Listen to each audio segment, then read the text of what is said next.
Pickaxe mountain ইরানের আরও একটি সম্ভাব্য ভূগর্ভস্থ পারমাণবিক সমৃদ্ধকরণ কেন্দ্র এমন দাবি যুক্তরাষ্ট্র ও দেশটির মিত্রদের।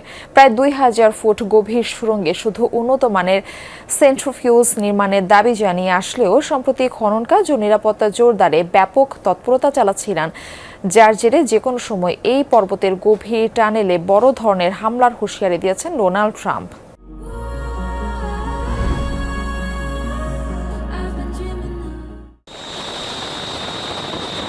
মুহুর্মুহু হামলা পাল্টা হামলায় এক নজিরবিহীন পরিস্থিতির দিকে এগিয়ে যাচ্ছে মার্কিন ইরান যুদ্ধ। এমন সময় চরম হুঁশিয়ারির আরও একটি তীর ছুড়লেন মার্কিন প্রেসিডেন্ট ডোনাল্ড ট্রাম্প। এবার টার্গেট ইরানের রহস্যময় পর্বত পিকেক্স মাউন্টেন। তেহরান থেকে 220 কিলোমিটার দক্ষিণে জাগ্রস পর্বতমালায় সমুদ্রপৃষ্ঠের 1600 মিটার উঁচুতে অবস্থিত এই পাহাড়, যার ভেতরে রয়েছে দুটি ভূগর্ভস্থ টানেল কমপ্লেক্স। মাটির প্রায় 2000 ফুট গভীরে নিরেট গ্রানাইট কেটে তৈরি এই টানেলগুলো ধ্বংস করা মার্কিন অস্ত্রাগারের সবচেয়ে শক্তিশালী টানেল বিধ্বংসী বাংকার বাস্টারেরও ক্ষমতার বাইরে।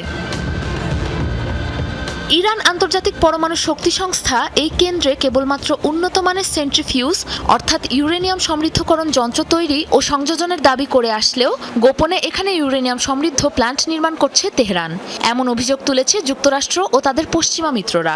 পর্বতটিতে চলমান গতিবিধির উপর কড়া নজর রাখার এবং খুব শিগগিরই আঘাত হানার হুঁশিয়ারি দিয়েছেন মার্কিন প্রেসিডেন্ট। তাদের পারমাণবিক পরিস্থিতির অবস্থা বেশ নাজুক, তবুও পিক্যাক্স মাউন্টেনের দিকে লক্ষ্য রাখা হচ্ছে। প্রতিবারই এটি সম্পর্কে শুনি এবং বিষয়টি উড়িয়ে দেই। খুব শিগগিরই পিক্যাক্সে আঘাত হানতে পারি আমরা।